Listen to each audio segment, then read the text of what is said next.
ਵਾਹਿਗੁਰੂ ਜੀ ਕਾ ਖਾਲਸਾ ਵਾਹਿਗੁਰੂ ਜੀ ਕੀ ਫਤਿਹ। ਤੁਸੀਂ ਵੇਖ ਰਹੇ ਹੋ ਕਥਾ ਗੁਰਬਾਣੀ ਵਿਚਾਰ।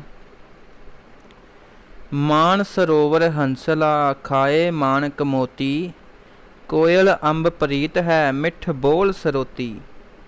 ਚੰਦਨ ਵਾਸ ਵਣਾਸਪਤ ਹੋਏ ਪਾਸ ਖਲੋਤੀ, ਲੋਹਾ ਪਾਰਸ ਭੇਟੀਐ ਹੋਏ ਕੰਚਨ ਜੋਤੀ। ਨਦੀਆਂ ਨਾਲੇ ਗੰਗ ਮਿਲ ਹੋਣ ਛੋਤ ਅਛੋਤੀ, ਪੀਰ ਮਰੀਦਾ ਪੀਰੜੀ ਇਹ ਖੇਪ ਸਿਓਤੀ। ਭਾਈ ਗੁਰਦਾਸ ਜੀ ਫਰਮਾਉਂਦੇ ਹਨ ਕਿ ਸਿੱਖ ਨਾਲ ਐਸੀ ਪ੍ਰੀਤੀ ਕਰਦੇ ਹਨ ਜਿਵੇਂ ਮਾਨ ਸਰੋਵਰ ਦੇ ਹੰਸ ਮੋਤੀਆਂ ਨਾਲ ਪਿਆਰ ਕਰਦੇ ਹਨ, ਭਾਵ ਮੋਤੀ ਖਾਂਦੇ ਹਨ।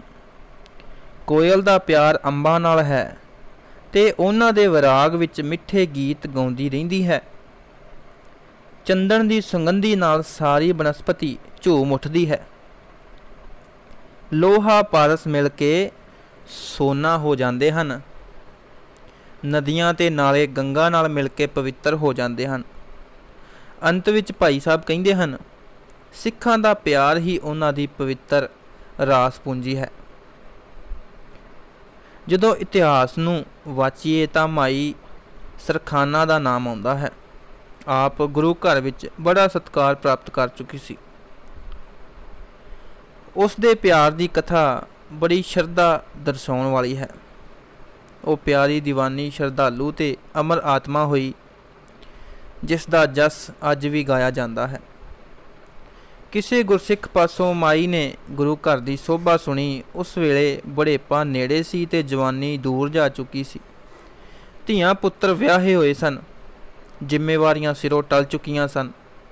ਉਸ ਨੂੰ ਹੁਣ ਜਨਮ ਮਰਨ ਦੇ ਗੇੜ ਦਾ ਗਿਆਨ ਹੋ ਗਿਆ ਸੀ, ਪਰ ਇਹ ਨਹੀਂ ਸੀ ਪਤਾ ਲੱਗਦਾ ਕਿ 84 ਦਾ ਗੇੜਾ ਮੁੱਕਦਾ ਕਿਵੇਂ ਸੀ। ਗੁਰਸਿੱਖ ਨੇ ਮਾਈ ਸਰਖਾਣਾ ਨੂੰ ਗੁਰਸਿੱਖੀ ਦਾ ਗਿਆਨ ਕਰਾਉਂਦਿਆਂ ਹੋਇਆ ਇਹ ਸ਼ਬਦ ਪੜ੍ਹਿਆ, ਮਨ ਮੰਦਰ ਤਨ ਵੇਸ ਕਲੰਦਰ, ਘਟ ਹੀ ਤੀਰਥ ਨਾਵਾਂ, ਏਕ ਸ਼ਬਦ ਮੇਰੇ ਪ੍ਰਾਣ ਥਸਤ ਹੈ ਬਹੁੜ ਜਨਮ ਨਾ ਆਵਾਂ। ਇਹ ਸ਼ਬਦ ਜੋ ਹਿਰਦੇ ਵਿੱਚ ਵਸਦਾ ਹੈ, ਉਹ ਸ਼ਬਦ ਸਤਿਗੁਰ ਜੀ ਪਾਸੋਂ ਪ੍ਰਾਪਤ ਹੁੰਦਾ ਹੈ। ਸਤਿਗੁਰੂ ਤ੍ਰਿਕਾਲਦਰਸ਼ੀ ਹਨ। ਸਤਿਗੁਰੂ ਨਾਨਕ ਦੇਵ ਜੀ ਗੁਰਗੱਦੀ ਉੱਤੇ 6ਵੇਂ ਪਾਤਸ਼ਾਹ ਹਨ, ਮੇਰੀ ਪੀਰੀ ਦੇ ਮਾਲਕ। ਉਹਨਾਂ ਨੂੰ ਯਾਦ ਕਰ, ਉਹਨਾਂ ਦੇ ਚਰਨਾਂ ਨਾਲ ਲਿਵ ਲਾ, ਮਨ ਵਿੱਚ ਸ਼ਰਧਾ ਧਾਰਨ ਕਰ। ਅੱਗੋਂ ਕਹਿੰਦੀ, ਚੰਗਾ ਮੈਂ ਸ਼ਰਧਾ ਕਰਾਂਗੀ, ਮੈਨੂੰ ਦੱਸ ਸੇਵਾ ਵਾਸਤੇ ਭੇਟਾ ਕੀ ਰੱਖਾਂਗੀ ਜਦੋਂ ਦਰਸ਼ਨ ਕਰਾਂ। ਮਾਈ ਸਰਖਾਣਾ ਨੇ ਪੁੱਛਿਆ ਸੀ। ਗੁਰਸਿੱਖ ਨੇ ਕਿਹਾ, ਸਤਿਗੁਰੂ ਜੀ ਪ੍ਰੀਤ ਦੇ ਸ਼ਰਧਾ ਚਾਹੁੰਦੇ ਹਨ। ਕਾਰ ਭੇਟਾ ਜੋ ਸਰੇ, ਪਹੁੰਚ ਤੋਂ ਉੱਪਰ ਕੁਝ ਨਹੀਂ ਮੰਗਦੇ, ਇੱਕ ਟਕੇ ਨਾਲ ਵੀ ਪ੍ਰਸੰਨ ਹੁੰਦੇ ਹਨ। ਉਹਨਾਂ ਦੇ ਦਰਬਾਰ ਵਿੱਚ ਸੇਵਕ ਹਾਥੀ ਘੋੜੇ ਦੁਸ਼ਾਲੇ ਰੇਸ਼ਮੀ ਬਸਤਰ ਸੋਨਾ ਚਾਂਦੀ ਬੇਅੰਤ ਭੇਟਾ ਚੜਾਉਂਦੇ ਹਨ। 9 ਰਿੱਧੀਆਂ ਤੇ 12 ਸਿੱਧੀਆਂ ਹਨ। ਸਤਿਗੁਰ ਜੀ ਜ਼ਰੂਰ ਤੁਸਾਂ ਦਾ ਜਨਮ ਮਰਨ ਕੱਟਣਗੇ। ਮੇਰਾ ਦੇ ਸਾਗਰ ਹਨ। ਹਰ ਗੋਬਿੰਦ ਗੁਰ ਅਰਜਨ ਗੁਰ ਗੋਬਿੰਦ ਨਾਉ ਸਦਵਾਇਆ, ਗੁਰ ਮੂਰਤ ਗੁਰ ਸ਼ਬਦ ਹੈ ਸਾਧ ਸੰਗਤ ਵਿੱਚ ਪ੍ਰਗਟੀ ਆਇਆ, ਪੈਰੀ ਪਾਏ ਸਬਕ ਜਗਤ ਤਰਾਇਆ।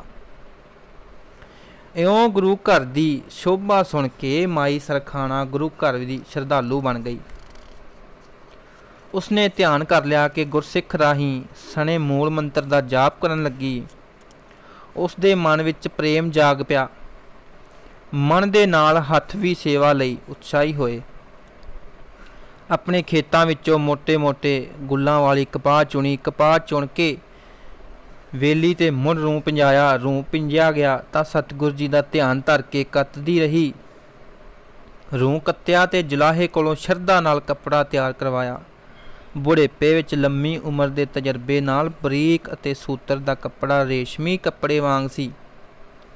ਹੱਥੀਂ ਚਾਦਰਾ ਸੀਤਾ ਤੇ ਮਨ ਵਿੱਚ ਸ਼ਰਧਾ ਧਾਰੀ ਸਤਿਗੁਰ ਜੀ ਦੇ ਦਰਸ਼ਨ ਹੋਣ, ਪਰ ਗੁਰਸਿੱਖਾਂ ਕੋਲੋਂ ਸੁਣਦੀ ਰਹੀ। ਗੁਰੂ ਜੀ ਦੇ ਦਰਬਾਰ ਵਿੱਚ ਰਾਜੇ ਮਹਾਰਾਜੇ ਅਤੇ ਵਜ਼ੀਰ ਆਉਂਦੇ ਹਨ। ਫਿਰ ਵਿਰਾਗ ਨਾਲ ਮਨ ਵਿੱਚ ਸੋਚਦੀ, ਮੈਂ ਤਾਂ ਇੱਕ ਗੁਰਸਿੱਖ ਹਾਂ ਜਿਸ ਕੋਲ ਇੱਕ ਚਾਦਰਾ, ਉਹ ਵੀ ਇੱਕ ਖੱਦਰ ਦਾ ਚਾਦਰਾ, ਕਿਵੇਂ ਸਤਿਗੁਰ ਜੀ ਪ੍ਰਵਾਨ ਕਰਨਗੇ। ਇਉਂ ਮਨ ਵਿੱਚ ਵਿਰਾਗ ਆਇਆ। ਮਨ ਦੇ ਉਤਰਾ ਚੜਾ ਰਹੇ ਮੀਰੀ ਪੀਰੀ ਦੇ ਮਾਲਕ ਸਤਿਗੁਰ ਹਰਗੋਬਿੰਦ ਸਾਹਿਬ ਜੀ ਮਾਲਵੇ ਦੀ ਧਰਤੀ ਨੂੰ ਪੂਜਨਿਕ ਬਣਾਉਣ ਤੇ ਸਿੱਖਾਂ ਸੇਵਕਾਂ ਨੂੰ ਤਾਰਨ ਗਏ ਸਨ। ਡਰੌਲੀ ਭਾਈ ਦੀਵਾਨ ਲੱਗਾ ਸੀ। ਸਿੱਖ ਸੰਗਤ ਆਉਂਦੀ ਤੇ ਦਰਸ਼ਨ ਕਰਕੇ ਵਾਪਸ ਜਾਂਦੀ। ਘਰਾਂ ਤੇ ਨਗਰਾਂ ਵਿੱਚ ਜਾ ਕੇ ਗੁਰੂ ਜੀ ਜਸ ਨੂੰ ਸੁਗੰਧੀ ਵਾਂਗ ਖਿਲਾਰਦੀ। ਮਾਈ ਸਰਖਾਣਾ ਨੂੰ ਵੀ ਖਬਰਾਂ ਮਿਲ ਗਈਆਂ ਕਿ ਸਤਿਗੁਰ ਜੀ ਨੇੜੇ ਆ ਗਏ ਹਨ। ਉਹ ਵੀ ਸਤਿਗੁਰ ਜੀ ਦੇ ਦਰਸ਼ਨ ਵਾਸਤੇ ਚਲੀ ਗਈ। ਦੇਸੀ ਖੰਡ ਵਿੱਚ ਘਿਓ ਰਲਾਇਆ, ਮੱਖਣ ਦੇ ਪਰੌਂਠੇ ਪੱਕੇ ਅਤੇ ਚਾਦਰੇ ਨੂੰ ਜੋੜ ਕੇ ਸਿਰ ਉੱਤੇ ਰੱਖ ਕੇ ਚੱਲ ਪਈ। 4-5 ਕੋਹ ਦਾ ਪੈਂਡਾ ਮਾਰ ਕੇ ਗੁਰਦਰਬਾਰ ਦੇ ਨੇੜੇ ਪੁੱਜੀ ਤਾਂ ਮਾਈ ਦੇ ਪੈਰ ਰੁਕ ਗਏ। ਉਹ ਮਨ ਹੀ ਮਨ ਵਿਚਾਰ ਕਰਨ ਲੱਗੀ, ਮੈਂ ਗਰੀਬਣੀ ਹਾਂ, ਮੇਰੀ ਖੱਦਰ ਦੀ ਚਾਦਰ, ਖੰਡ ਘਿਓ ਦੇ ਪਰੌਂਠੇ ਕੀ ਕੀਮਤ ਰੱਖਦੇ ਹਨ, ਜਿੱਥੇ ਰਾਜਿਆਂ ਮਹਾਰਾਜਿਆਂ ਦੇ ਕੀਮਤੀ ਦੁਸ਼ਾਲੇ ਆਏ ਹੋਣਗੇ। 36 ਪ੍ਰਕਾਰ ਦੇ ਭੋਜਨ ਛਕਣ ਵਾਲੇ ਦਾਤੇ ਇਹ ਭਾਰੀ ਪਰੌਂਠੇ ਕੀ ਪਤਾ ਖਾਣ ਕਿ ਨਾ ਖਾਣ। ਉਹ ਕੰਧ ਨਾਲ ਲੱਗ ਕੇ ਖਲੋ ਗਈ, ਨੇਤਰ ਬੰਦ ਕਰ ਲਏ ਤੇ ਅੰਤਰ ਆਤਮੇ ਵਿੱਚ ਸਤਿਗੁਰ ਜੀ ਨੂੰ ਯਾਦ ਕਰਨ ਲੱਗੀ। ਉਹ ਦੁਨੀਆ ਭੁੱਲ ਗਈ, ਅਟਲ ਧਿਆਨ ਲੱਗ ਗਿਆ, ਸੁਰਤ ਜੁੜ ਗਈ। ਉਧਰ ਸੱਚੇ ਪਾਤਸ਼ਾਹ ਸਤਿਗੁਰ ਹਰਗੋਬਿੰਦ ਸਾਹਿਬ ਜੀ ਮਹਾਰਾਜ ਮੀਰੀ ਪੀਰੀ ਦੇ ਮਾਲਕ, ਭਵਜਲ ਹੋ ਕੇ ਪਾਰ ਕਰਨ ਦੀ ਸਮਰੱਥਾ ਰੱਖਣ ਵਾਲੇ ਦਾਤੇ, ਦਿਆਲੂ, ਅੰਤਰਜਾਮੀ ਜਾਣ ਗਏ। ਮਾਤਾ ਸਰਖਾਣਾ ਧਿਆਨ ਕਰਕੇ ਖਲੋਤੀ ਹੈ। ਉਸ ਦੇ ਅੱਗੇ ਭਰਮ ਦੀ ਕੰਧ ਹੈ। ਉਹ ਕੰਧ ਪਾਸੇ ਨਹੀਂ ਹਟ ਸਕਦੀ ਜਿੰਨਾ ਚਿਰ ਮੇਰਾ ਨਾ ਹੋਣ। ਅੰਤਰਜਾਮੀ ਦਾਤਾਰ ਨੇ ਹੁਕਮ ਕੀਤਾ, ਘੋੜਾ ਲਿਆਓ। ਇਹ ਹੁਕਮ ਕਰਕੇ ਪਲੰਗ ਤੋਂ ਉੱਠ ਖਲੋਤੇ, ਜੋੜਾ ਪਾਇਆ ਤੇ ਕਾਹਲੀ ਨਾਲ ਦੀਵਾਨ ਵਿੱਚੋਂ ਬਾਹਰ ਹੋਏ। ਸਿੱਖ ਸੰਗਤ ਚੋਜੀ ਪ੍ਰੀਤਮ ਦੇ ਚੋਜ ਨੂੰ ਵੇਖ ਕੇ ਹੈਰਾਨ ਹੋਈ। ਜਿਹੜੇ ਭੇਤੀ ਸਨ ਉਹ ਸਮਝ ਗਏ ਕਿਸੇ ਜੀਵ ਦਾ ਪਾਰ ਉਤਾਰਾ ਕਰਨ ਵਾਸਤੇ ਮਹਾਰਾਜ ਚੱਲੇ ਹਨ, ਤੇ ਜਿਹੜੇ ਨਵੇਂ ਸਨ ਉਹ ਹੈਰਾਨ ਹੀ ਸਨ। ਉਹਨਾਂ ਦੀ ਹੈਰਾਨੀ ਨੂੰ ਦੂਰ ਕਰਨ ਵਾਲਾ ਕੋਈ ਨਹੀਂ ਸੀ। ਉਧਰ ਮਾਈ ਸਰਖਾਣਾ ਦੇ ਨੇਤਰ ਮੁੰਦੇ ਹਨ ਤੇ ਉਹ ਬੇਨਤੀਆਂ ਕਰੀ ਜਾ ਰਹੀ ਸੀ। ਉਸ ਦੀ ਆਤਮਾ ਆਖੀ ਜਾਂਦੀ ਸੀ, ਹੇ ਸੱਚੇ ਪਾਤਸ਼ਾਹ, ਮੈਂ ਕੰਗਾਲਣ ਹਾਂ, ਕਿਵੇਂ ਦਰਬਾਰ ਪਹੁੰਚਾਂ, ਭੈ ਲੱਗਦਾ ਹੈ, ਆਪਣੀ ਮਿਹਰ ਕਰੋ। ਮੈਂ ਦਰਸ਼ਨ ਵਾਸਤੇ ਦੂਰ ਖਲੋਤੀ ਹਾਂ, ਕੋਈ ਚਾਰਾ ਨਹੀਂ, ਭੈ ਅੱਗੇ ਨਹੀਂ ਤੁਰਨ ਦਿੰਦਾ। ਦਾਤਾ ਜੀ ਮਿਹਰ ਕਰੋ, ਦਇਆ ਕਰੋ। ਇਉਂ ਨੇਤਰ ਬੰਦ ਕਰਕੇ ਸਤਿਗੁਰ ਜੀ ਨੂੰ ਯਾਦ ਕਰੀ ਜਾ ਰਹੀ ਸੀ। ਉਧਰ ਸਤਿਗੁਰ ਜੀ ਘੋੜੇ ਉੱਤੇ ਸਵਾਰ ਹੋਏ, ਘੋੜੇ ਨੂੰ ਨਠਾਇਆ ਤੇ ਉਸ ਥਾਂ ਪੁੱਜੇ ਜਿੱਥੇ ਮਾਈ ਸਰਖਾਣਾ ਕੰਧ ਨਾਲ ਢੋ ਲਾ ਕੇ ਖਲੋਤੀ ਸੀ। ਸਤਿਗੁਰ ਜੀ ਨੇ ਆਵਾਜ਼ ਦਿੱਤੀ, ਮਾਤਾ ਜੀ ਦੇਖੋ, ਅੱਖਾਂ ਖੋਲ ਕੇ ਦੇਖੋ।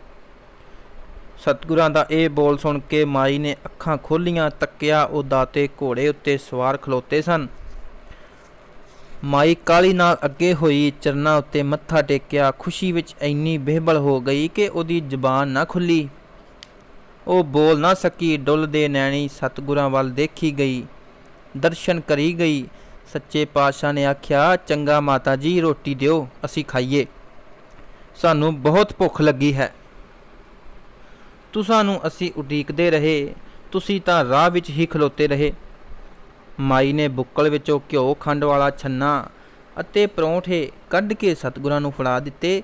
ਸਤਿਗੁਰਾਂ ਨੇ ਪ੍ਰਸੰਨ ਹੋ ਕੇ ਪ੍ਰਸ਼ਾਦੇ ਛਕੇ। ਪ੍ਰਸ਼ਾਦੇ ਛਕਣ ਪਿੱਛੋਂ ਸਤਿਗੁਰ ਜੀ ਨੇ ਚਾਦਰ ਦੀ ਮੰਗੀ।